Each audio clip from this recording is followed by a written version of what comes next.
Sponsored by CuriosityStream. Get access to my streaming video service, Nebula, when you sign up for CuriosityStream using the link in the description.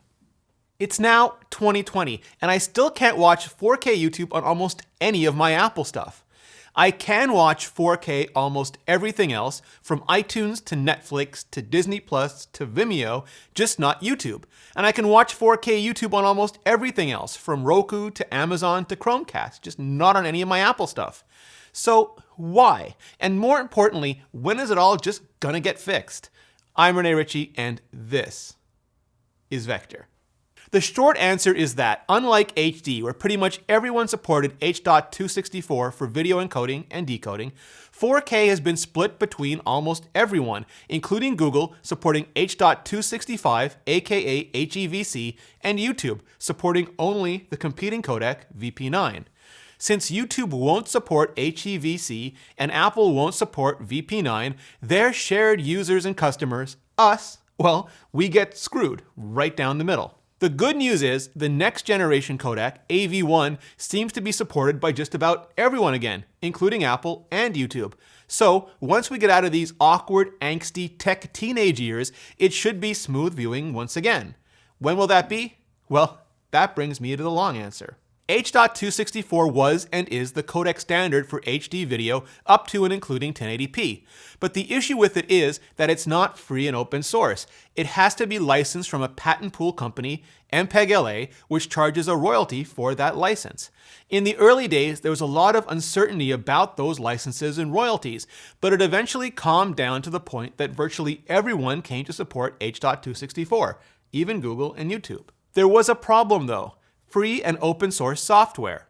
The companies and people who worked on and distributed free and open source software that required video encoding and decoding couldn't and wouldn't support a licensed royalty-based codec.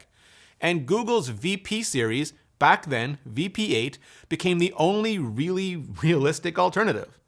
Now, just because Google or anyone else says it wants their codec to be FOSS-friendly doesn't automatically mean it is. Patents are a minefield, and infringement is capricious and cares nothing about intent. So Google eventually had to reach an agreement with MPEG-LA anyway, and everything was as cool as that kind of cool can be. Then came 4K and 8K on the horizon, and HDR, high dynamic range, and all sorts of video that promised to be far larger than anything H.264 or VP8 could efficiently handle at anything approaching usable compression rates. And that's their one job, to take giant media files, toss away everything the human eye can't really tell has been tossed away, and then crunch everything else down to the full extent of math. And then provide the smallest file size possible at the least processing overhead possible. H.264 was replaced after a much more complicated and nightmarish set of patent pooling agreements by H.265, and high-efficiency video codec, or what's commonly referred to by their entrant for most unnecessary acronym ever, HEVC. And like H.264 before it, H.265, while still subject to licensing and royalties, has gotten widespread adoption by almost everyone in the industry, including and especially all the 4K and HDR movies and shows we're all streaming now everywhere but YouTube.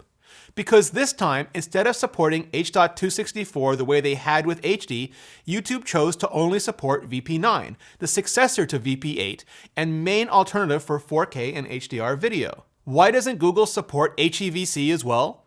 I've never seen anything approaching an official answer to that. Some have guessed that it's because they just don't want to license it and pay royalties to the HEVC pool, but that didn't stop them from supporting H.264 in the past.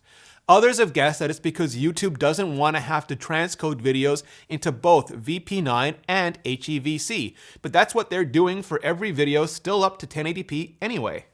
My guess is that the simple answer is probably the correct one, because they're YouTube, damn it, and they don't want to, and they're big enough and powerful enough to get away with it, at least so far. Since Google supports VP9 on their own devices, including Android and Chrome, including Chrome on the Mac, and others like Roku and Amazon have added support for it to their products, YouTube has largely been proven right. Except for Apple. Apple has added support for HEVC down to the silicon level, so everything up to and including 4K and HDR play back incredibly smoothly and efficiently on Apple hardware from the iPhone to the Apple TV, and in Apple software from the TV app to Safari. But Apple hasn't added any support, like none at all, for VP9, not even in Safari, where it's now pretty much the only major browser in the business to lack that support. Why doesn't Apple support VP9, not even in Safari? One guess is that, like VP8, just because Google wants it to be licensed and royalty-free doesn't mean it really is, and future agreements or litigation could come back and bite everyone in the ass. And when it comes to exposure, Apple's got a very big ass to bite in this game.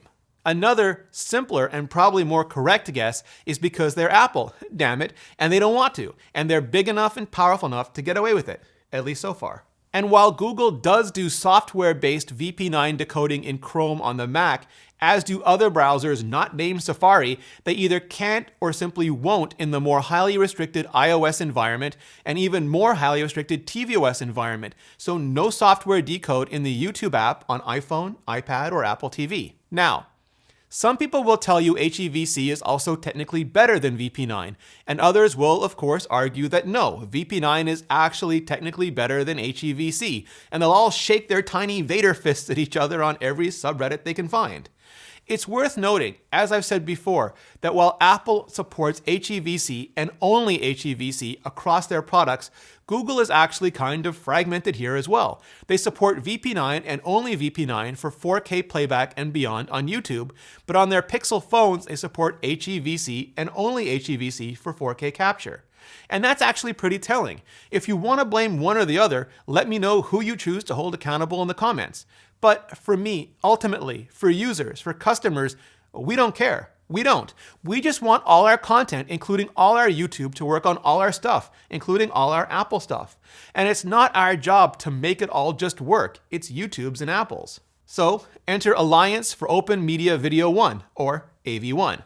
AV1 is the next generation video codec. It's open and royalty-free, like Google's VP series, and Google has bought into it to the extent that they've shelved VP10 for AV1, which is about as bought in can be. Apple has also joined the Alliance for Open Media, which means AV1 could enjoy the near universal support of, never mind HEVC, but H.264 before it.